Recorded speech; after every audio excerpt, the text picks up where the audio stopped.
Vous écoutez le grand débat, issu de l'épisode S1005 du podcast Faut pas pousser les ISO, diffusé le jeudi 3 avril 2025.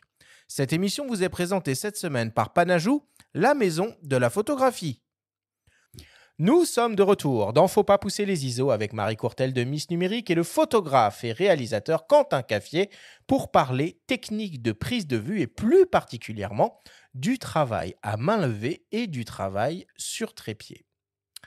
Alors que l'on fasse de la photo ou de la vidéo, que l'on travaille dans le confort d'un studio ou sur le terrain, que l'on fasse du portrait, du reportage, du paysage, de la macro, de l'animalier ou même du sport, dans tous les cas de figure, le fait de travailler à main levée ou sur trépied apportera des avantages et des inconvénients.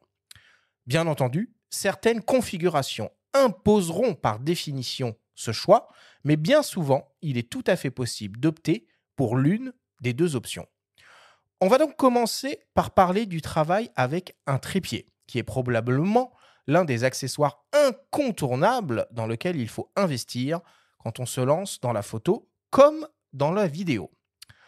Quentin, qu'est-ce qu'on cherche à faire quand on décide de travailler avec un trépied en photo, je précise? C'est une question, c'est assez difficile de répondre dans l'absolu, parce qu'en fait, ça va vraiment dépendre du type d'image que tu dois produire. Quand tu fais de la nature morte, quand tu fais du portrait, tu vas pas chercher la même chose. Je dirais que une des choses qui m'a le plus poussé, dans un premier temps à prendre un trépied, c'est qu'au début de ma carrière, j'ai fait pas mal de e-shop et donc je devais poser mon appareil et on est censé garder une certaine consistance, dans le cadre, faire en sorte que je vais pas avoir, un modèle tout petit, un modèle très, très zoomé, et en général, j'installais mon trépied, je faisais mon cadre et je gardais à peu près le même cadre pendant toute la journée. C'est-à-dire on travaille sur autre chose que ça. Ça, Ok, c'est je pense le premier élément. premier truc. Après, il y a des notions aussi de précision dans le cadrage. C'est-à-dire, on peut vraiment pointer des choses extrêmement précises avec un trépied qui sera beaucoup plus difficile d'obtenir à main levée. Moi, je fais beaucoup de types d'images différentes, mais je suis aussi amené à faire de la nature morte et c'est sur la nature morte que j'ai beaucoup plus investi, non seulement dans le trépied, mais dans la rotule. Parce qu'en fait, chaque rotule va avoir une utilisation un petit peu différente et notamment, sur la nature morte, ce qui est intéressant, c'est de partir sur une rotule micrométrique Ouais. qui permet de modifier son cadre de manière extrêmement précise. Est-ce qu'il y a encore beaucoup de demandes sur les trépieds, les rotules spécifiques comme ça en magasin? Oui, on a de la demande, d'autant plus que les trépieds, s'allègent énormément parce que souvent un petit peu l'inconvénient du trépied, c'est l'encombrement, le poids et aujourd'hui avec, l'arrivée du carbone, on a, beaucoup des trépieds qui se sont vraiment allégés, qui se sont compassifiés avec des charges admissibles qui sont assez importantes. Donc effectivement, on a quand même toujours cette demande, en trépied et en rotule parce qu'il y a quand même de plus en plus de rotules, de plus en plus légères, de plus en plus précises. Les micrométriques sont les plus précises, mais il y a plein d'autres types de rotules pour tout type d'usage, en fait et donc du coup, les clients viennent pas en se disant: «Je vais faire que de la photo au trépied», mais en disant: «J'aurai à un moment donné dans mon usage besoin d'un trépied, donc il faut que j'en possède un pour ne pas être limité». Ouais, parce que ça permet surtout aussi en photo, hein, toujours, le trépied d'exploiter des fonctions créatives au sein des boîtiers. On a parlé du pixel shift tout à l'heure par rapport au Z5 II. Sur ton GFX 100 S2, tu peux aussi avoir un pixel shift à 400 millions de pixels, c'est quand même pas mal. Et tu es obligé d'avoir un trépied en fait pour obtenir ce genre de choses. Pour faire du focus stacking en macro, par exemple aussi, de la photo par empilement, pour faire de la pose longue, ça c'est quand même L'astrophotographie, obligatoire. l'astrophotographie. Donc finalement, on se dit, ok, la stab est dans tous les boîtiers aujourd'hui, ou combiné avec les optiques, c'est fabuleux, on peut faire beaucoup de main levée, mais le trépied, en réalité, reste assez incontournable pour certains usages. Bah, dès que tu as besoin d'avoir un cadre extrêmement précis, tu dois être sur trépied. Il y a aussi un élément, c'est que, quand je fais de l'image commerciale, je vais avoir d'autres personnes qui vont intervenir sur l'image. Je vais avoir, une set designer qui va poser les objets, j'ai le client qui va me donner un avis, j'ai, mon assistant qui m'aide à faire les passes de lumière. Parce qu'en fait, souvent en nature morte, on va pas faire une seule lumière, on va d'abord avoir une lumière générale, mais ensuite on va venir éclairer spécifiquement des objets qui n'ont pas les mêmes matières et cetera. Pour tout ça, il faut d'une part avoir un cadre qui est parfaitement fixe et qui ne bouge pas, mais aussi, par exemple, moi ça m'arrive souvent d'être, en live view, d'avoir un retour vidéo, pour les personnes qui interviennent sur l'image en même temps que moi et donc eux, ils peuvent, aller se dire: «Bon, bah, là, je vais déplacer genre de 3 millimètres cette petite cuillère, je vais, Ce pot de crème, je vais le mettre comme ça, cette fleur, je vais la mettre comme ça. C'est impossible à faire à main levée. Mmh. Et toi, tu as un usage, en studio, dont tu nous parles ici, mais il y a aussi, l'utilisation du trépied, sur le terrain. Tu évoquais la pause longue, Benjamin, mais au-delà de la pause longue de, plusieurs secondes qui, par définition, nécessite, un outil comme ça, il y a aussi, cette possibilité de venir, contrer en quelque sorte le phénomène de flou de bouger sur des temps de pause quand même beaucoup plus courts, mais, qui nécessitent quand même un minimum, de stabilité et pour lesquels, même la meilleure des stabilisations du monde ne peut absolument, rien faire. Alors, pour rentrer un peu dans le concret, on vous propose d'écouter le témoignage du photographe Kevin Meignet, spécialiste entre autres dans la réalisation de paysages. Il nous raconte quand, pourquoi et comment il travaille avec son trépied sur le terrain. Dans ma pratique, au niveau de la photo de paysage, c'est très aléatoire entre l'utilisation du trépied ou non. Je fais beaucoup d'expés, on va dire, qui sont souvent en très haute montagne et suivant la photo que je vais chercher, je vais avoir besoin ou non, en fait, du trépied. Pour de la photo one shot, j'utilise régulièrement le trépied, non pas parce que ça va m'apporter, on va dire, je dirais une stabilisation ou autre en premier lieu en tout cas, mais principalement pour pouvoir poser mon matériel. Je vais à l'affût, on va dire, de mes photos de paysage et du coup, je vais a attendre des fois un certain temps d'avoir vraiment la lumière ou le mouvement parfait au niveau des nuages et cetera pour pouvoir shooter. La période avant, on va dire, de shooter, je vais justement peaufiner mon cadrage pour avoir le cadrage le plus précis possible. Donc là, je vais positionner sur trépied, on va dire mon matériel photo, mon boîtier, mon objectif et je vais travailler justement mon cadrage pour qu'il soit le plus parfait possible et que quand le moment, va se déclencher, je n'aurai pas à rechercher encore de nouveau, on va dire, le cadrage. Il sera déjà positionné, il sera déjà prêt, il sera déjà parfait et j'aurai juste à être à l'affût et à surveiller, on va dire, mes lumières et que quand le moment se présente, à partir de là, j'aurai juste à shooter. Moi, j'utilise un trépied qui n'est pas clairement pas compact, pour la simple et bonne raison, c'est que je shoote, la 98 de mes photos de paysage, je les shoote avec un téléobjectif. Un téléobjectif, ça peut être, j'ai un 100-400, ça peut être un 800, ça peut être un 500, donc automatiquement, moi, je vais chercher quand même de la stabilité. Un trépied, on va dire full compact ou une rotule qui, aura du mal à supporter ce gabarit-là, pour moi, c'est rédhibitoire. Donc non, mon trépied, on va dire, n'est clairement pas compact. C'est un carbone, oui, ce qui me permet d'avoir quand même un gain de poids. Mais après, on va dire, c'est quand même du trépied assez mastoc. Quentin, quand tu fais du portrait posé, avec un trépied, comment ça se passe le moment finalement où tu installes ton boîtier dans ton studio, où tu choisis entre guillemets «la première hauteur», de ton matériel? Est-ce que d'ailleurs, tiens, le trépied permet entre guillemets d'imposer de imposer une espèce de contrainte ou de cadre qui peut être un peu, propice à la pratique du portrait vis-à-vis de son modèle? En l'occurrence, j'utilise pas énormément de trépied pour le portrait, mais ça m'arrive quand effectivement, c'était un petit peu ce qui était dit dans le témoignage, j'ai envie de découpler le cadrage de la gestion du modèle. Ça peut m'arriver de me dire: «OK, mon cadrage, c'est ça, je vais avoir des éléments de décor, des choses que je vais absolument faire entrer dans le cadre» et une fois que j'ai fait ça, je peux le poser sur pied, comme ça je me libère de cette contrainte de devoir recadrer en permanence et je vais travailler sur, évidemment la mise au point, mais aussi la discussion que je vais avoir avec le modèle pour avoir une attitude intéressante. C'est intéressant ce qu'il disait, je trouve, Kevin Meignet dans son témoignage, parce que dans une approche plus paysagiste ou naturaliste, ça permet aussi de soulager un peu le trépied. J'ai des images qui me viennent en tête de Vincent Munier en affût avec ses énormes pieds, ou Jérémy Villet, même le boîtier posé comme ça, et ça permet quand même aussi de ne pas être bras tendu des heures. Même en safari, pour en avoir fait un petit peu, ça permet vraiment d'être plus réactif et plus précis d'ailleurs au moment vraiment où on va déclencher, de ne pas être fatigué, quoi. Et on parle beaucoup de trépieds, mais il y a les monopodes aussi qui sont de bonnes alternatives. Je ne sais pas si vous en vendez aussi à Miss Numérique ou si vous avez de l'intérêt pour ces produits-là, mais c'est peut être parfois le bon compromis aussi. Oui, on vend beaucoup de monopodes justement parce que c'est le bon compromis. On ne va pas avoir la même stabilité qu'un trépied. Effectivement, contrairement à un trépied où on peut un peu lâcher son matériel, avec le monopode, c'est pas possible, même si effectivement, il y a certains monopodes qui ont des embases qui sont plus stables. Oui, avec les Heu, 3 petites exactement, pattes qui se déplient. Ouais, mais c'est ça tient ça. pas debout tout seul. Ah non, non, ça le trépied, le monopode tient debout tout seul, mais sans le matériel. Ouais. Il faut pas se risquer à lâcher son monopode quand on a son matériel Non, dessus. on va C'est pas une dire très ça. mauvaise idée. Mais oui, on a beaucoup de gens qui s'intéressent au monopode parce que justement, c'est une alternative moins encombrante, moins lourde, au trépied. Et puis ça peut aussi faire poignée, en même temps. Donc ça peut avoir un intérêt assez, Ça fait bâton de marche aussi, hein. D'ailleurs, il y ouais, avait Manfrotto à une époque, il y oui, avait une gamme off-road, c'était des bâtons de marche qui étaient mmh. munis d'un pas de vis sur le dessus et un capuchon. Ça faisait un peu accessoire de James Bond, mais tu soulevais le capuchon, tu pouvais visser ton boîtier, dessus. Ouais, Mhm. exactement. Et en plus, aujourd'hui, il y a des gammes de trépieds où ils sont aussi monopodes. Ouais, les Transformers, là. Et ça, c'est pas mal parce que justement, ça évite d'investir dans les 2 et puis d'avoir les 2 quand on part faire de la photo. Donc soit on dévisse une jambe, soit c'est la colonne centrale, mais en tout cas, ça fonctionne vraiment, vraiment bien. Hmm.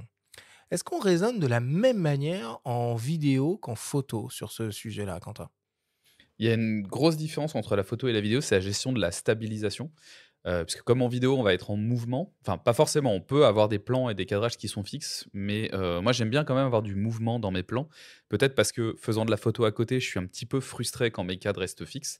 Et donc dans ces cas-là, c'est vrai que ces dernières années, on a eu accès à énormément de matériel pour stabiliser son image et faire des mouvements. Alors je pense que ça peut venir en complément ou en concurrence avec ce qu'on ferait au trépied. Moi, j'utilise beaucoup de Ronin. J'utilise aussi un système qu'on appelle un Easy Rig, qui permet d'avoir des images à main levée, mais qui va déporter le poids sur les hanches, de manière à justement, tu parlais tout à l'heure, Benjamin, de ne pas se fatiguer. Des fois, faire des plans où on sait que pendant 3-4 minutes, il faut qu'on reste fixe, sans rien, juste à bout de bras, ça peut être un peu fatigant. Moi, je suis pas très musclé, donc j'ai besoin de trouver des solutions. Donc oui, en fait, je pense que le fait de travailler, sur un trépied en vidéo, encore une fois, ça dépend du type d'image qu'on veut, enfin, du type de vidéo qu'on veut faire. Mais au-delà du trépied en vidéo, ce qui va distinguer finalement l'utilisation, c'est plus la rotule, non? Est-ce que c'est pas ça qu'on va regarder? Alors, il y a le poids aussi du trépied qui peut être important, avoir un truc vraiment stable, peut-être, avoir un moyen de le lester aussi. Quand il y a beaucoup de vent, sur le terrain, ça peut être un critère de choix, mais le choix de la rotule finalement, c'est ce qui prédomine, Ouais, non? la rotule, c'est pas du tout la même chose. Une rotule photo, elle va être faite pour être déplacée, mais on peut la modifier, on peut la bouger, mais au moment où on fait la prise de vue, il faut qu'elle soit fixée. Alors qu'une rotule vidéo, souvent, on a un petit réglage de dureté qui Ouais. permet de fluidifier un peu ses mouvements quand on fait des pannes, quand on fait des tilts, et cetera. Et souvent, les rotules vidéo ne permettent pas, elles n'ont pas l'axe qu'on a sur les rotules photo, où les rotules photo, elles ont 3 axes. Les rotules vidéo, souvent, elles ont 2 axes. Elles vont faire des pannes, des tilts, et on peut pas trop les faire tourner, Bah, en en vidéo, on veut être à en niveau haut. généralement, quoi. Ouais, mais par exemple, tu vois, ce qui arrive de plus en plus avec, forcément les réseaux sociaux et cetera, c'est d'avoir, des vidéos qui doivent être faites en vertical. Hmm. Mmh. Et donc, il y a très peu de boîtiers ou de caméras qui permettent de fixer une caméra en verticale, ce qui oblige à utiliser soit des cages, soit des L-brackets. Mais par exemple, sur du matériel photo comme le R5, genre, si je mets un L-bracket, je peux plus brancher mes câbles. Donc voilà, ce Hmm. qui fait que du coup, ça m'arrive quand je fais de la photo et de la vidéo dans la même séance ou un truc comme ça, je suis obligé de changer de rotule, alors que je pourrais très bien prendre une rotule et juste pouvoir Eh repasser bah, en. figure-toi que sur les derniers boîtiers Canon là, qui sont un peu orientés vlog, qui ont été annoncés la semaine dernière, si je dis pas de bêtises, ils ont prévu un pas de vis classique en dessous de l'appareil pour une fixation horizontale, mais aussi un pas de vis sur le côté pour pouvoir le fixer en Ouais, je vertical. crois que tu as ça aussi sur la C70 et de mémoire, tu as ça aussi sur le Sigma FP. Donc oui, voilà, c'est des trucs qui sont arrivés un petit peu plus récemment, mais c'est pas le cas de toutes les caméras, c'est pas le cas de tous les boîtiers. Donc c'est d'autres accessoires qu'on peut rajouter sur le trépied pour augmenter un peu son ergonomie. Est-ce que tu peux nous expliquer ce qu'est un L-bracket? Alors, un L Je bracket, pense qu'il y a donc beaucoup de c'est. gens qui nous écoutent qui savent pas du tout ce que c'est. Ouais, basiquement, c'est une pièce en forme de L, qui va se fixer en gros sur le pas de vis, d'un boîtier et qui va permettre de mettre un deuxième pas de vis de manière perpendiculaire au premier. Et donc ça permet de fixer un appareil photo, à la verticale. Voilà. C'est un système tout bête, mais qui, comme je disais, parfois peut avoir des problèmes parce que souvent, on va essayer de le mettre sur le côté gauche du boîtier. Enfin, ils sont conçus pour être mis sur le côté gauche. Et le côté gauche, c'est le Connectiques. côté sur lequel il y a les connectiques. Tous les fils. Voilà, donc ça veut dire qu'il faut que tu aies des fils coudés. Il y a certains boîtiers qui ne sont pas prévus pour ça. Ça peut abîmer ta prise.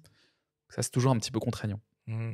Alors, quand on s'intéresse un peu à l'univers des trépieds en vidéo, tu évoquais le fait qu'on puisse faire des mouvements avec ces rotules fluides, en quelque sorte, mais il y a aussi tout un tas d'accessoires et de produits qu'on voit souvent traîner sur Internet qui permettent de faire des mouvements motorisés. Je pense par exemple alors comment on appelle ça, Les Edelkrone, là, des les sliders. rigs, les sliders Edelkrone complètement ouf, avec des options. Tu pilotes ça avec ton smartphone, tu peux lui dire tu vas au point A, puis 3 secondes après, tu es au point B, puis machin, plus truc, plus bidule. Ça marche ce genre de produit, Marie? Il y a une clientèle pour ça? Oui, il y a une clientèle. Bon, elle est beaucoup plus restreinte que pour des stabilisateurs, par exemple, où aujourd'hui, le stabilisateur pour un vidéaste est un accessoire incontournable. Pour, on va dire, 99% des vidéastes. Je ne parlerai pas du 1% restant parce qu'il y a aussi différents usages, mais je pense que c'est vraiment un appareil, un accessoire à avoir dans son sac de vidéaste. Hein. Je parle sous ton contrôle. Ouais. Tu peux t'en servir comme rotule aussi. Hein. Moi, Ouais. ça m'arrive de le fixer sur un pied et puis de le programmer parce que tu peux aussi le manipuler à distance avec un smartphone. Tout Et à donc, fait. tu veux programmer des vidéos. Et on en revient à peu près à ce que tu évoques avec les Edelkrone, enfin, tous ces sliders motorisés sur lesquels tu peux rajouter des têtes pour rajouter des axes, etc. Honnêtement, ça a toujours l'air hyper simple quand tu le vois sur les réseaux sociaux. Et Et à une galère, l'usage, c'est l'enfer. toujours une galère. Ouais. T'es Parce que le jamais slider parfaite. en manuel, c'est quand même sympa, quoi. Quand ça marche bien. Quand Ouais, c'est mais bien limite, fait. moi, je préfère prendre des plus gros sliders manuels qui sont des trucs que tu vas louer, en fait, que tu n'achètes pas parce que c'est des systèmes énormes avec des rails, etc. Et j'ai toujours un meilleur résultat que quand j'essaye de le faire. J'ai tout essayé. Hein. Les Rhino, les Edelkrone, les Kessler, j'ai tout fait. C'est toujours une galère. Ton axe, il est jamais aligné. Tu peux toujours avoir des petits tremblements, etc. En fait, j'ai l'impression qu'il n'y a pas une espèce de. Pour moi, il manque une gamme un peu au-dessus qui aurait les mêmes fonctions, qui serait motorisée, Alors, etc., mais attends. qui serait quand même beaucoup plus T'as quali, quoi. jamais essayé de travailler avec ces énormes bras motorisés qu'on retrouve dans les usines d'assemblage automobile, sur lesquels on peut venir fixer caméra ou appareil photo et leur faire des mouvements mais complètement délirants, et notamment avec des optiques un peu chelous, genre les probes Les Laowa, ouais, de Laowa, là, avec les becs de 30 cm. On peut programmer des mouvements de ouf. Je sais que j'avais vu plein de making-of de pubs pour smartphone qui avaient été faites avec ce genre de solution où les mouvements caméra qu'on est capable de faire avec ça sont complètement barjots, quoi. La première fois que j'ai vu ça, j'avais vu ça chez un photographe culinaire qui avait à l'époque racheté un bras vraiment d'industrie, qui était un Kuka, et qu'il avait lui-même reprogrammé, enfin fait reprogrammer, etc. C'était quand même très compliqué à utiliser, il fallait programmer tes mouvements, tu devais les simuler dans un environnement 3D, enfin, c'était loin d'être plug and play. Et en plus, souvent, c'est des systèmes qui ont des embasses très lourdes, donc si tu le loues, tu vas souvent au studio où il est parce que le déplacer, c'est une galère. Je sais qu'il y a des nouveaux modèles qui sont arrivés. Je crois que c'est Cinebot qui fait ça, qui fait un Ciné Mini qui a l'air de faire genre 200 kilos, ce qui est énorme, mais qui est envisageable. Voilà, c'est envisageable de le déplacer si tu as de quoi. Et ouais, c'est hyper excitant et je pense que ça te donne une précision bien supérieure à ce que tu as sur les sliders motorisés. Bah, évidemment. Pour en revenir à des choses plus bassement terre à terre. Et, Oh, Benjamin. Marie, qu'est-ce qu'on peut trouver en magasin Miss Nuri? Quels vont être les critères qu'il faut regarder en priorité quand on va choisir un trépied? Alors, pour les trépieds, il y a plusieurs choses. Donc, il y a effectivement, déjà, la première chose, c'est la charge admise. C'est-à-dire qu'il faut qu'on sache ce qu'on veut monter dessus. Généralement, on se dit, bah oui, mais j'ai un petit appareil. Oui, mais il y a l'objectif. Donc, La charge admise, elle est valable que pour le trépied ou trépied plus rotule? Ou il faut regarder les deux? Comment ça fonctionne, ça? C'est trépied plus rotule. Parce que si tu as un trépied qui a une charge admise de 10 kg et que tu mets une mini rotule de 3 kg, dans tous les cas, ta charge admise reste à 3 kg. Et quand tu as un trépied qui charge à 10 kg, il faut prendre en compte le poids de la rotule aussi dans le poids du matériel que tu vas mettre dessus. Donc, il faut penser à tout. Il faut penser aux accessoires que tu vas mettre, à l'objectif le plus lourd que tu peux mettre. Donc il y a ça, c'est la première chose effectivement à penser, c'est déjà la charge. Après, il y a aussi les différentes possibilités d'un trépied. Savoir est-ce que on a besoin qu'il monte haut ou pas. Est-ce qu'on a besoin qu'il fasse du ras du sol. Est-ce qu'on a besoin d'avoir une colonne centrale qui peut se mettre à l'horizontale, ou parfois des colonnes centrales qui C'est se chouette ça, retirent. quand on peut mettre la colonne à 90 degrés pour faire de la macro, c'est vachement Ouais, bien. ce qu'on appelle le top shot. Ouais. Enfin, ça Ouais. fait que. Enfin, je sais qu'en studio, moi, j'utilise un pied colonne.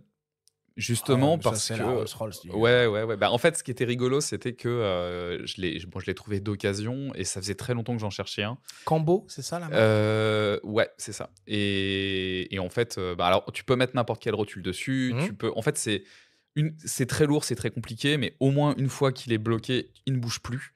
Tu peux le lever très À facilement. un puisqu'en doigt. fait, Tu le manipules à un doigt. c'est le ça, truc. tu le manipules à un doigt. Enfin, au final, je me retrouve aujourd'hui à avoir une espèce de collection de 4 ou 5 trépieds parce que j'ai celui-là, j'ai le gros lourd que j'emmène quand je vais shooter en extérieur, enfin pas en extérieur, mais en décor naturel, où j'ai besoin de faire de la nature morte sur lequel je peux monter ma tête micrométrique. J'ai un petit avec une colonne inclinable et j'en ai un léger en carbone parce que quand je pars en voyage, j'aime bien avoir un petit pied aussi. Pareil, si je veux faire une pause lente, si je veux faire un truc, mais que j'utiliserai pas de manière professionnelle parce que même avec un R5 et une optique légère, c'est un petit peu léger. S'il y a un petit coup de vent, ça peut se barrer. Enfin, c'est pas. Mais ça dépanne. Et puis, ça permet de faire des selfies. Hmm. Au secours.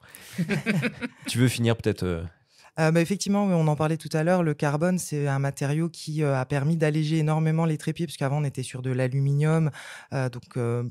Le monopode est très léger et très résistant. Le problème, c'est que les gens se disent, mais c'est résistant dans la longueur de la fibre. Donc s'il se prend un coup sur le côté, bah, c'est plus fragile que de l'aluminium, ça c'est certain. Mais du coup, sinon, c'est extrêmement résistant. Donc ça, c'est vraiment, vraiment intéressant pour justement les gens qui voyagent beaucoup, qui font de la photographie ou de la vidéo et qui voyagent et qui bougent, qui ont besoin de mettre ça dans le sac à dos. On calcule quand on voyage beaucoup, on calcule vraiment au gramme un petit peu tout son matériel. Et là, le carbone a vraiment un grand intérêt. Et puis après aussi, le dernier critère, c'est l'encombrement replié. Parce que justement, quand on voyage beaucoup, faut que ça rentre dans le sac à dos, faut que ça rentre en bagage. Enfin voilà, faut qu'on ait envie de le prendre aussi. Faut parce qu'on ait que, envie de à un le moment, prendre. On Ouais. voit le trépied comme ça sur le côté, on se dit voilà, encore ça, de plus, même sur un week-end. Hein, c'est pas forcément Oui. un long voyage, donc il faut inciter. Peak Design avait trouvé ce système de repli vachement ingénieux, d'autres ont un petit peu copié depuis. C'est le meilleur à l'heure actuelle, système?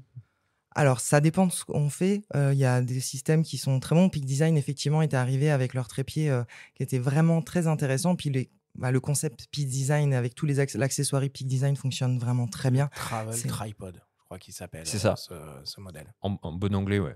Ça Merci, fonctionne. Benjamin. C'est vrai que voilà, c'est des trépieds qui sont hyper compacts, donc ça fonctionne bien et les gens sont assez friands de ce genre de matériel. Après, ça va dépendre aussi si on fait de la vidéo. Et comme tu disais du coup tout à l'heure, c'est important aussi le tremblement, surtout en vidéo. Et donc du coup, après, il y a des trépieds on va monter en gamme, voire très haut de gamme avec des marques comme Sachtler, où là, on va être sur des trépieds qui sont extrêmement robustes, extrêmement vidéo, stables, pur. en vidéo pure et qui n'ont pas de micro-tremblement, qui évitent vraiment les micro-tremblements. Et en vidéo, c'est extrêmement important d'avoir ce critère-là en plus. C'est vrai que quand on pense à des trépieds, il y a des marques un peu légendaires qui nous viennent à l'esprit. On a évoqué Sachtler pour l'univers cinéma, vidéo ultra professionnel, Peak Design, Cambo pour les pieds Conon. Mais si je vous dis Jitzo, si je vous dis Arca Suisse, et même dans une certaine mesure Manfrotto, c'est quand même des marques un peu historiques de la photographie qui gravitent autour de ce genre de produits. Marie, dans le monde du trépied, comme dans le monde de l'optique, il y a aussi beaucoup de, entre grands guillemets, nouveaux acteurs chinois qui proposent des gammes absolument complètes, très inspirées d'ailleurs des modèles de grandes marques plus célèbres. Alors j'imagine Benro, Sirui, Lifoto, ça tu vas pas être content Benjamin, Trileg Things, je te jure c'est une marque. Je connais. Ou encore, Très bonne marque. ou encore Newer, qui fait quand même un peu fureur sur Amazon. Qu'est-ce que ça donne ce genre de produit? Est-ce qu'ils proposent des modèles carbone au prix de l'alu sur des grandes marques quasiment quoi? Oui, c'est vraiment ça devient très compétitif. Donc aujourd'hui, ça a permis aux clients et aux photographes d'accéder, au carbone à moindre prix et c'est des trépieds qui fonctionnent très bien. Alors il y a des très entrées de gamme aussi dans ces marques-là, mais ils ont vraiment développé des gammes, pour justement proposer des choses qui sont très qualitatives. Des marques comme Sirui, Benro, c'est des marques, nous, on vend très bien, on les trouve très bonnes et en plus d'expérience, on en vend beaucoup, et on a très peu de retours dessus. Donc c'est que c'est des produits qui sont fiables et c'est ça qui peut être un peu déroutant parce que les gens ont, quand ils viennent en magasin, souvent, ils ont un peu justement ces marques, historiques en tête, Ouais. et en plus, quand on leur propose, des choses, qui sont équivalentes à moindre coût, ben, c'est voilà, les gens sont un peu surpris et nous, on leur dit: «Mais d'expérience, vraiment, c'est des marques qui fonctionnent très bien». Manfrotto, c'est encore une très bonne marque, qu'on vend, mais c'est vrai qu'on aime beaucoup, par exemple, Sirui.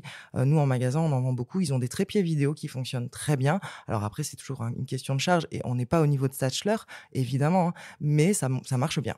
Moi, j'ai une petite question justement, parce que j'ai effectivement constaté une montée en qualité de ces marques-là, mais d'expérience, il y a des sites de vente de pièces détachées pour, Manfrotto. Moi, ça m'arrive très régulièrement de devoir, changer une pièce, quelque chose. Est-ce que ça existe aussi, du coup, chez ces marques-là? Alors non, il n'y a pas de vente de pièces détachées comme ça, mais par contre, il y a un SAV, donc s'il y a un problème, nous, on peut, demander à la marque de nous fournir la pièce détachée. L'avantage des trépieds, c'est que de la mécanique et généralement tout se démonte. D'ailleurs, il faut les démonter pour les nettoyer, pour, gagner en longévité. Attention aux grains de sable, hein. Ouais, Si Ouais. vous photographiez sur la plage ou un coup de vent, Ah, j'en ai grains de sable, eau salée, ah c'est ça, c'est par contre, c'est pas bon. non. Encore le carbone le supporte bien, mais par contre les pièces internes qui sont pas en carbone, elles aiment pas. Donc donc il faut vraiment les entretenir aussi les trépieds, mais en tout cas oui, ça fonctionne bien au niveau du SAV, si on a besoin d'une pièce, s'il y a, une section qui a lâché, ce genre de choses. Tu peux nous donner des ordres de grandeur de budget auxquels il faut, s'attendre si on veut, voilà, un bon kit, trépied de voyage, un bon kit trépied, on va dire peut-être un peu plus, orienté, studio et un bon kit trépied vidéo? Alors en kit voyage qui fonctionne très bien, c'est le Sirui 7C qui charge à 8 kilogrammes, donc ça reste très intéressant. Il est autour des 130 €, donc c'est imbattable. Ça va! Ah ouais, il a une petite rotule Ball en plus, donc franchement ça c'est un petit kit, prêt à partir qui est très bien. Chez Sirui toujours, tu vas avoir, des trépieds vidéo à partir de 300-400 €, OK. qui commencent à être bons avec des rotules fluides. Chez Benro également, tu as une gamme qui est très bien, c'est la Mac 3. Qui sont des trépieds, vraiment baroudeurs avec, des systèmes, de pointe, pour faire de la prise de vue extérieure, des colonnes réversibles, ce genre de choses, et on tourne autour de 400 € pour avoir un bon trépied. Mais comme je disais tout à l'heure, ça dépend toujours de la charge dont on a besoin, puisque en carbone, on peut commencer à moins de 100 €. Chez Sirui, ils ont le trépied, 5C qui charge à 4 kilogrammes. Il est minuscule, hyper léger et il est en dessous des 100 €, même en carbone. Donc là, ça devient vraiment intéressant. Bon! Allez, on continue notre réflexion avec, désormais le travail à main levée, la base, finalement, pour un photographe. Cette technique de prise de vue naturelle permet une totale liberté pour le photographe, mais nécessite quelques connaissances fondamentales pour éviter de tomber dans les problématiques de flou de bouger. Sur ce point précis d'ailleurs, les constructeurs ont développé et amélioré des technologies de stabilisation ultra poussées, comme nous l'explique Albert Demont, directeur de la boutique Panajou Bordeaux. Alors cette technologie, en effet, elle a démarré avec les optiques, dans un premier temps sur les réflexes.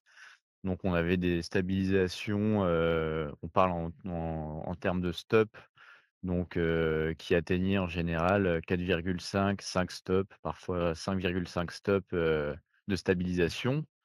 Donc ça permettait, de travailler avec des focales assez longues parfois et d'arriver à descendre, donc sa vitesse d'obturation pour récupérer un peu de lumière et avec l'arrivée de l'hybride, on a vu les premiers cumuls de stabilisation. Parce que maintenant on a désormais des boîtiers qui sont capables de travailler en concert avec, l'optique et donc on a un cumul de stabilisation entre, son optique et son capteur. Ce qui permet, chez certaines marques et sur certains boîtiers d'arriver à jusqu'à 8 stops de stabilisation. Donc dans un premier temps, c'était souvent sur les boîtiers micro 4 tiers, donc qui ont des capteurs qui sont, un peu plus petits et donc plus faciles à stabiliser. Mais maintenant, on voit des boîtiers plein format comme, le Sony 7R5, le Canon R5 II qui ont des stabilisations qui sont, tout à fait bluffantes. Chez Panajou, on essaie vraiment de parler, de cette fonctionnalité parce qu'au-delà d'être un argument de vente, c'est vraiment un gros confort pour les utilisateurs, de pouvoir sortir, prendre des photos sans trépied. Ça permet quand même d'alléger le sac photo. On sait que les sacs photos, sont souvent lourds parce qu'on est gourmand, de rajouter des optiques, des accessoires et cette capacité, des boîtiers de stabiliser l'image, ça permet quand même, de pouvoir travailler, sans trépied et voire parfois de faire de la vidéo sans stabilisateur donc moi qui fais beaucoup d'animalier, c'est des technologies que j'adore. Le nombre de fois où, je me suis retrouvé dans des situations de vraiment très basse lumière, tard le soir, sur des animaux en déplacement, par exemple, avec un 600 millimètres, maintenant, notamment chez Nikon, à main levée, on peut descendre, aisément à 1/20 de seconde, voire 1/10 de seconde. C'est tout simplement, bluffant. Puis ça permet d'éviter de se balader à un trépied lourd, quand on sort avec du matériel qui est déjà quand même assez imposant. Donc, c'est un vrai confort et je pense que, les utilisateurs débutants comme les professionnels, se régalent de ces technologies-là. Moi, je me rappelle d'une règle un peu mémotechnique pour connaître finalement ce temps de pause limite à ne pas dépasser à main levée, hormis toute considération de stabilisation, qui correspond à l'inverse de la focale. Autrement dit, on travaille au 50 mm, c'est 1/50 de seconde. On travaille au 100 mm, 1 centième, etc., etc., etc. Et donc, on se rend compte que plus la focale est importante, plus finalement ce temps de pause doit être court et plus on risque d'être sujet à ce phénomène de flou de bouger photographe. Ça paraît un peu trop beau pour être vrai, Marie, cette histoire de maintenant avec la stab embarquée, double stab même dans certains cas, quasiment le trépied n'a plus vraiment d'utilité à main levée grâce à cette stab.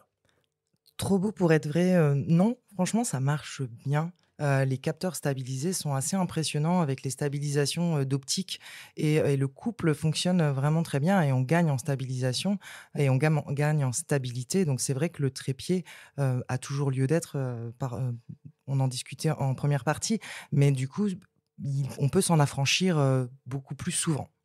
Oui, puis la règle que tu rappelais, Arthur, c'est toujours bon de l'avoir en tête, ça donne des repères.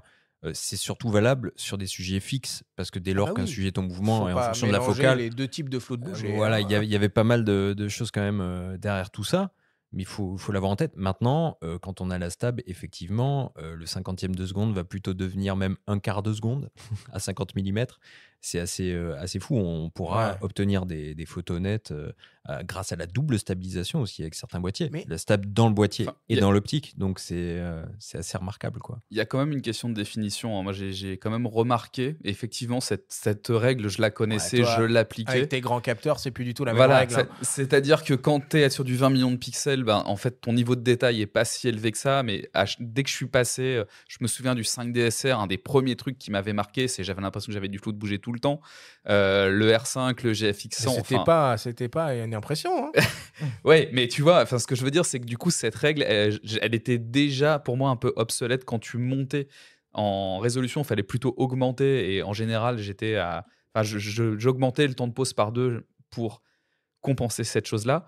Moi, je te cache pas, quand il me dit 1/20 de seconde au 600 millimètres, c'est pas Fais l'expérience voir. que j'en ai eue, tu vois. Ça me paraît. Alors, peut-être que le mec a fait du tir sportif dans sa jeunesse, parce que moi, clairement, je l'ai fait pas, hein.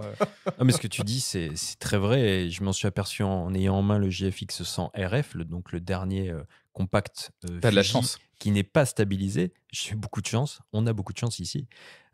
Et l'avoir eu en main, faire des photos avec, eh ben, je me suis aperçu en zoomant dans les images qu'il fallait vraiment que j'augmente les temps de pause de manière significative, en fait. Parce que sans stabilisation intégrée, du coup, il faut tenir compte de la très haute définition Et je me suis revu quelques années en arrière avec les premiers Nikon D800 36 millions de pixels où il fallait vraiment faire super gaffe. Donc, c'est vrai que c'est un critère à prendre en compte, quoi.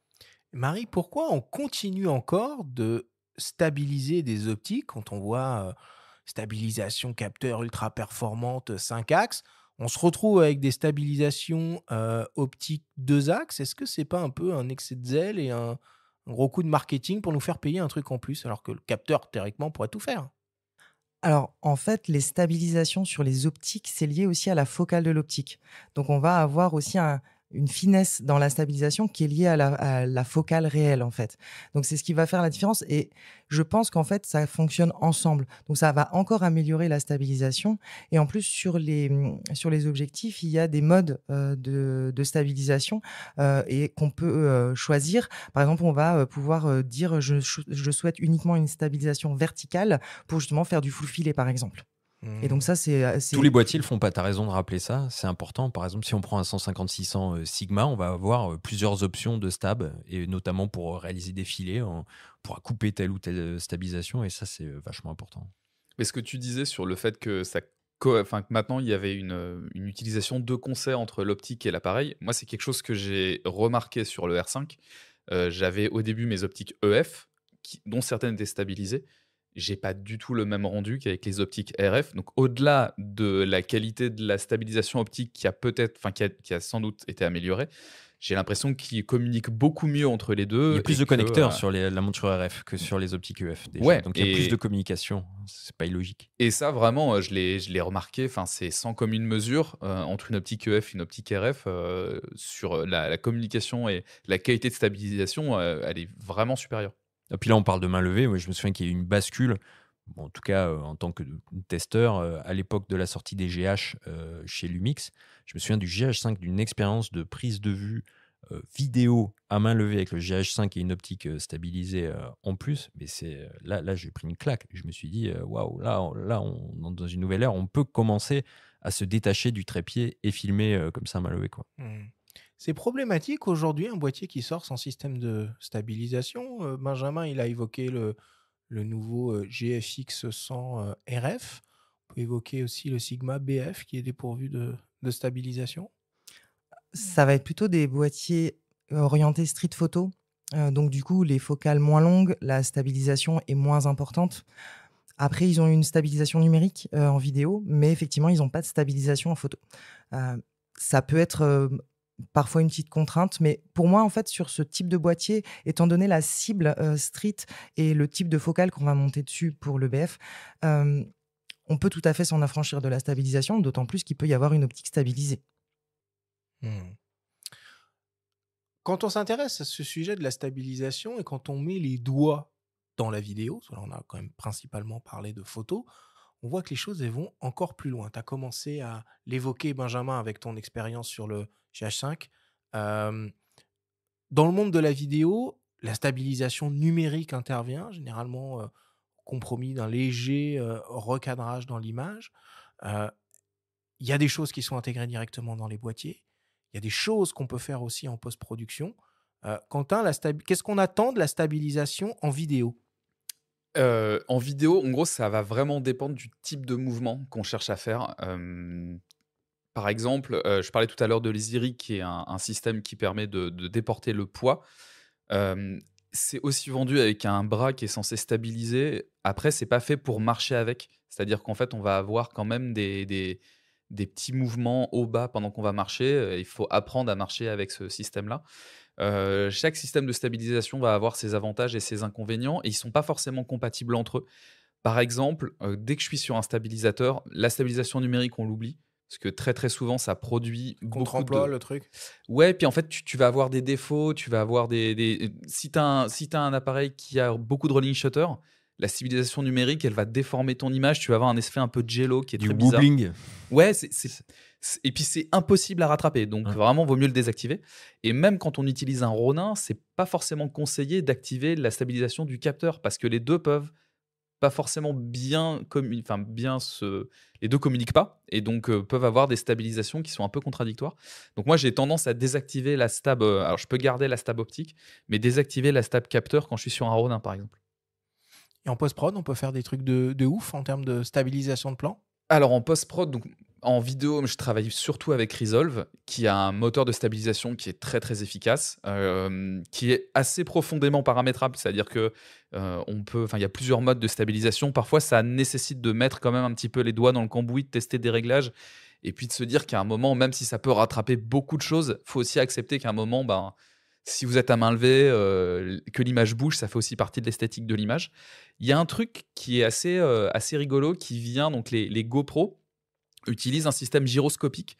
Donc, ils récupèrent des données gyroscopiques pour utiliser un stabilisateur en post-production. Donc, en gros, Numérique. on va avoir. Ouais, ok. Oui, qu'est-ce que j'ai dit? Non, je précisais numérique. Ouais. Oui, une stabilisation numérique en post-production sur les images qui ont été faites avec les données gyroscopiques. La FX6 permet de le faire également. Et donc, il y avait des petits bricolages qui étaient faits.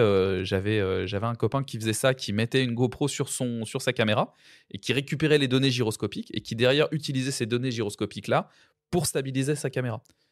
Et aujourd'hui, j'en ai pas vu, mais on m'a dit qu'il y avait des boîtiers que tu pouvais mettre directement sur ta caméra et qui faisaient à peu près ce système-là. Et visiblement, la stat gyroscopique, elle est très importante. Alors, il ne faut pas oublier aussi que tu peux avoir la meilleure stabilisation du monde.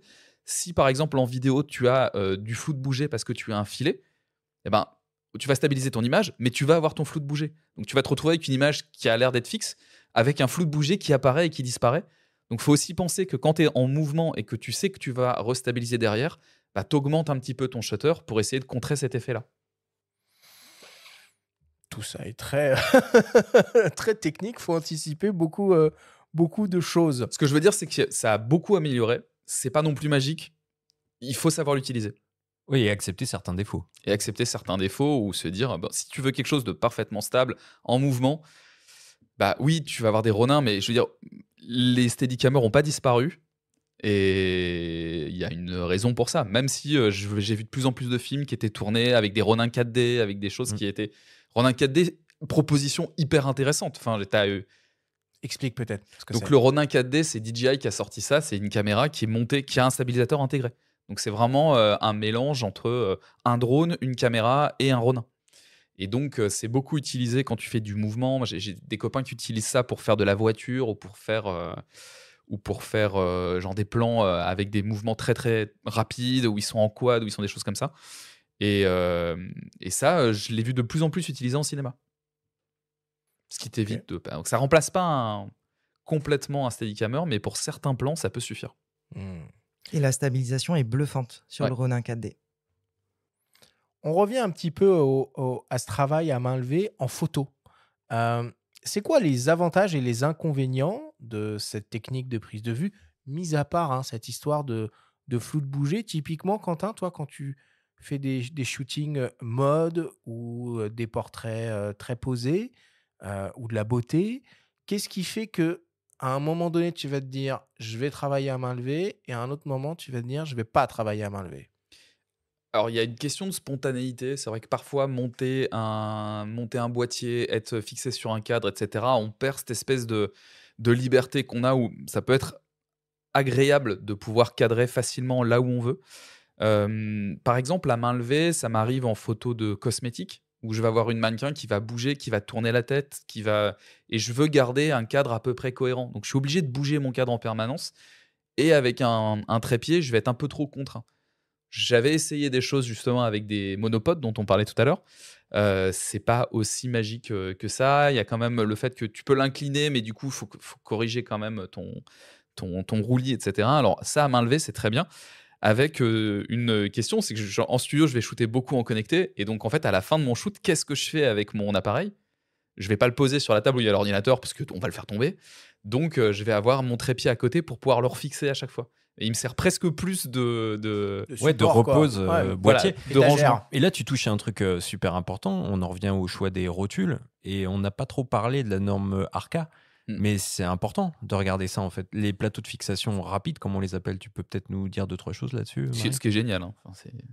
Alors on va dire que 99 des rotules, ont, un plateau rapide qui, se déconnecte en fait très rapidement, d'où son nom, de la rotule qui permet de ne pas avoir à visser, dévisser, et ce qui se fixe donc sur le pas de vis 1/4 qui d'1/4 de pouce pardon, qui se trouve sous l'appareil.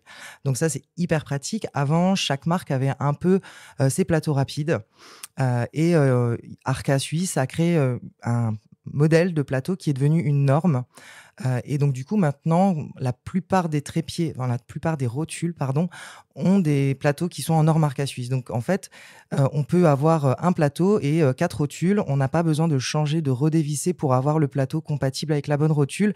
Donc c'est hyper pratique et il y a plein d'accessoires dérivés justement de ces rotules Arca avec chez Peak Design par exemple. Donc Exactement. ça fonctionne. Leurs sangles, qui sont les keufs, par exemple, qui sont munis d'un petit plateau, et ça change tout. Et ça incite à utiliser, du coup, le trépied. Parce que, comme tu le disais, Quentin, tu as ton trépied qui est posé. Tu peux laisser ton boîtier dessus. Puis tu as envie de shooter, je sais pas, à la verticale, de faire un truc sur le vif avec au télé. Paf, tu le saisis en un clin d'œil et tu fais ta photo. Enfin, ça change beaucoup de choses. Sachant que maintenant, la plupart des cages qu'on va installer sur des appareils photo pour avoir une ergonomie plus proche d'une caméra, elles vont intégrer directement la norme Arca, et donc sans avoir besoin de rajouter d'accessoires, avec un petit quick release donc, que je vais rajouter sur mon trépied. Je peux le fixer directement à la cage. Et donc, effectivement, ça gagne du temps. Ça te rajoute pas 50 parce que tu vas avoir ton boîtier, ta cage, puis si tu vas rajouter souvent un système pour fixer ton câble quand tu joues en connecté, parce qu'on sait tous que la prise USB des boîtiers, c'est en général le talon d'Achille, et que, enfin, moi Oh, j'ai des mais boîtiers que je fais réparer tous les ans à cause de ça. un jour, il va Mm. falloir passer au sans fil hein, sur ce sujet-là. Hein. J'aimerais bien, ouais. Mais après, sans fil, si tu shootes avec 100 millions de pixels, faut avoir de la patience, quoi. Et de la batterie. Et de la batterie. Mais donc, du coup, c'est vrai que ça, le fait d'avoir même des systèmes de quick release pour pouvoir fixer enfin, en tout cas, des systèmes pour pouvoir fixer des câbles pour éviter que ça tire sur ta prise si jamais tu as de la tension. Tu as aussi maintenant la norme Arca dessus, tu as ces petites plaquettes, et donc, du coup, tu vas les fixer facilement sans être obligé de jeter 50 accessoires derrière ton boîtier. Hmm. C'est la marque Tethertool qui fait ça, entre autres, et ça fonctionne très bien. Ces systèmes, justement, pour éviter d'avoir le câble qui tire sur la prise, c'est pas mal. Tethertool, c'est le plus connu. Il y a pas mal de marques, mais qui sont plutôt des marques qui sont utilisées par ce qu'on appelle les opérateurs numériques. Donc, c'est les gens qui Les vont. DIT. Voilà, ou les digital assistantes. Et effectivement, il y a plein d'autres marques. Mais alors, ce qui est rigolo, c'est que c'est un peu un trou noir. Je suis rentré dans ce truc-là, dans ces systèmes. J'en ai testé plein. J'ai du Tethertool, j'ai du 9V, j'ai du Cobra Tether. Enfin, il y a plein de systèmes différents qui ont tous leurs avantages et leurs inconvénients. Effectivement, c'est un peu un rabbit hole. Et en plus, les 3/4 des trucs sont pas distribués en Europe. Donc, tu payes des frais de douane. Enfin, voilà, ne faites pas ça. Il y a peut-être un truc à jouer là, Quentin, du coup. Ouais, Merci pour les conseils. voilà, si vous voulez, Miss Merrick a essayé d'importer un petit peu du 9V, du Cobra Tether, des choses comme ça, du Aria 51, allez-y, on en a besoin. Hein. C'est noté. On reste ouvert à toute proposition. Tant qu'il y a de la demande, on n'a pas de problème.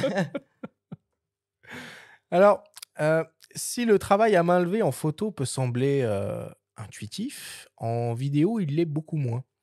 On a entendu la semaine dernière la véritable passion pour cette technique de prise de vue par le réalisateur Nikos Argilet. Et aujourd'hui, on vous propose d'écouter Julia Swell nous sensibiliser à l'importance de bien s'entraîner avant de se lancer sur une presta vidéo à main levée.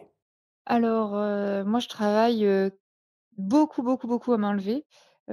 Pourquoi? Déjà parce que je suis une crevette. C'est-à-dire que je suis une nana qui pèse, 50 kilogrammes, donc moi le trépied, quand c'est des longues journées de 12 heures de tournage, devoir le soulever avec ma caméra, qui a sur cette même caméra, un moniteur de retour, un micro, parfois d'autres accessoires. En fait, c'est super lourd et ça m'épuise. Pourquoi? Parce que ça permet aussi d'être beaucoup plus créatif en matière de composition d'images. Ça va me permettre de pouvoir passer en 2 secondes, d'une plongée à la contre-plongée, aller chercher un détail en passant de l'autre côté, enfin j'adore. J'adore, maintenant en plus moi je travaille avec des caméras qui sont super stabilisées donc il y a plus beaucoup de mouvement et puis bon, bah, selon les projets, je tourne aussi quasiment tout le temps à minimum 50 images secondes donc au pire s'il y a un peu de bougé, je le ralentis en post-prod, et puis surtout faut pas oublier de préciser que filmer à la main ça s'improvise pas, c'est-à-dire qu'il faut vraiment beaucoup s'entraîner. Moi je me stabilise avec la respiration, avec mes hanches, avec une position de bras particulière Je sais que j'ai des potes, souvent je dis: «Pourquoi tu as jamais filmé à main levée? Essaye» et puis, les premières fois, c'est une catastrophe. En fait, il faut absolument, en plus, si possible, travailler avec un moniteur de retour parce que si on regarde juste sur le petit écran de retour de l'appareil, on a l'impression que c'est stable et en post-prod, c'est n'importe quoi. C'est-à-dire que ça bouge partout et puis on n'avait rien vu. Quand on parle à main levée, il y en a aussi beaucoup avant qui utilisaient le comment ça s'appelle? Le strap de leur appareil photo, c'est-à-dire la lanière. Pour pouvoir aussi s'aider, c'est-à-dire on filme à main levée, mais en tendant la lanière autour de son cou, histoire d'avoir un mode de stabilisation supplémentaire. Et puis sinon, bah, ce qui est joli à main levée, généralement, c'est d'essayer de tourner un tout petit peu autour d'un objet, essayer de faire un ou 2 pas en suivant quelqu'un ou en avançant vers quelque chose. C'est ça ou parfois juste tout simplement faire presque un plan fixe, mais voir à quel moment on commence à avoir du bouger, quoi. Et en fait, c'est une histoire de position d'orteils, de respiration, de où est-ce qu'on met ses coudes, donc faut vraiment essayer plein de choses. Moi, je sais que le combo, coude sur les hanches et respiration où j'expire tout doucement après avoir pris une longue inspiration et puis là, je fais mon plan et bah, tout ça, ça marche. Mais ça demande vraiment de s'entraîner et puis de regarder un petit peu ce qui fonctionne. Moi, j'utilise principalement le mode main levée, avec un 50 ou un 40. J'utilise beaucoup un 40 millimètres Batiste que j'adore depuis des années et des années et avec celui-là, je tourne tout le temps à la main et je peux m'approcher très près du sujet donc ça, c'est assez pratique. C'est-à-dire que sur une journée entière presque, je pourrais, une journée entière, je sais pas moi, presque de mariage, je pourrais la faire au 40 millimètres. Je peux m'approcher très près pour filmer les alliances. Ensuite, je me recule en courant et ensuite je reprends une petite respiration. Je m'approchais de la mariée, je vais la filmer en train de se faire maquiller. Tout ça, c'est possible à la main. Donc avec ce genre d'optique, c'est assez cool, mais vraiment, ça demande de l'entraînement. Ne faites pas ça sur une presta sans vous être entraîné d'abord. Parce que finalement, la meilleure prescription qu'on pourrait faire à un vidéaste qui doit s'entraîner à ça, c'est des cours de yoga pour travailler la Ou respiration, d'apnée. la posture ou de l'apnée. Oui, tu es bien placé pour le savoir, Benjamin. En vidéo, le travail à main levée, il fait partie de la signature artistique finalement de l'opérateur ou du réalisateur. On essaye de contrer le tremblement et le flou, mais dans certains cas, il est voulu. Alors, moi, j'utilise assez peu de la main levée, hein, et je me souviens que, bon, dans les stabilisateurs, dans les options de stabilisation, il y a eu des modes, il y a eu des choses qui n'existent quasiment plus. Je me souviens qu'à un moment, il y avait c'était la grande mode des cross-épaules et donc on avait des systèmes avec des rails qui s'appuyaient sur l'épaule et puis parfois, il y avait même des petites barres, avec des ressorts qu'on allait mettre sur les hanches pour essayer d'amortir un peu le poids et Mmh, cetera. mmh mh. Et je me souviens que quand j'ai commencé la vidéo, j'en avais une et je faisais ça, vraiment. Ensuite, à peu près au même moment, mais c'était avant les Ronin et tout ça, il y avait ce qu'on appelait des espèces de petits glides. Donc c'était des systèmes avec des contrepoids, et pareil, ça a complètement disparu parce que les Ronin sont arrivés et sont, entre Et la guillemets stab dans les boîtiers, hein. et Enfin, la bien sûr, et la stab dans les boîtiers. un peu concomitant. Mais du coup, j'ai toujours utilisé des systèmes de stabilisation un petit peu, mais aussi peut-être parce que je faisais des plus grands mouvements ou des choses comme ça, ou peut-être que je bouge plus que je suis plus nerveux que Julia, qui, on l'entend, est très zen. Et Zen est sportive quand même, hein. ouais. Elle parle de l'importance du physique dans ce Mais non, mais que elle a raison. Moi, j'ai vu des photographes, pardon, j'ai vu des réalisateurs effectivement travailler à main levée, et eux te font des mouvements avec pas un mouvement parasite, pas un tremblement, pas un truc. Effectivement, je pense qu'on n'est pas tous capables de le faire. Ce qui a permis ces systèmes de stabilisation, c'est que ce qui n'était faisable que par une petite minorité d'élite à main levée, il est faisable par des tas de personnes aujourd'hui, même si je suis d'accord avec ce que dit Julia, même avec un stabilisateur, même avec un easy rig, même avec un Ronin, ça demande de l'entraînement, ça demande de la fluidité de mouvement. Et si les crosses d'épaule ont disparu ou certains accessoires, on en trouve encore, Marie, des accessoires quand même dédiés au tournage à main levée, si on peut dire?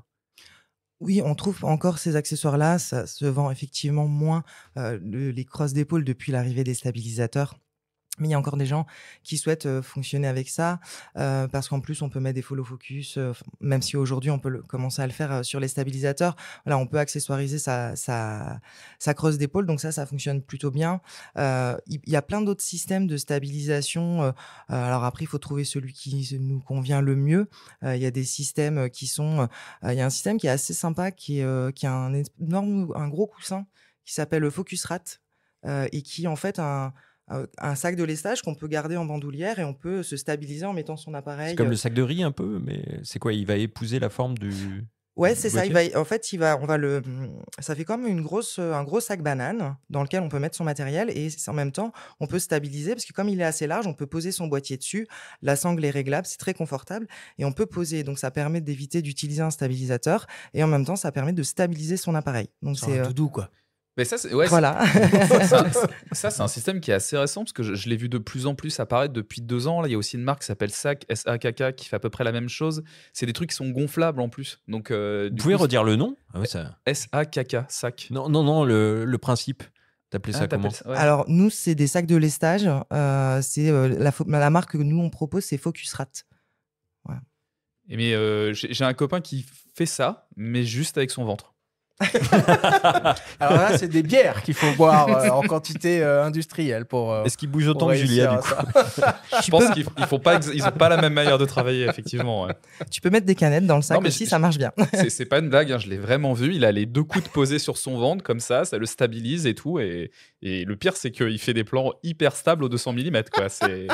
C'est plutôt bluffant. Donc, ouais, tous les physiques donnent des avantages et des inconvénients. Et puis on vous invite à réécouter le témoignage de Nicolas Argilet là-dessus, qu'on a reçu la semaine dernière et qui nous raconte de manière assez formidable comment il fait corps avec son boîtier. C'est un peu une autre technique encore par rapport à toutes celles qu'on décrit.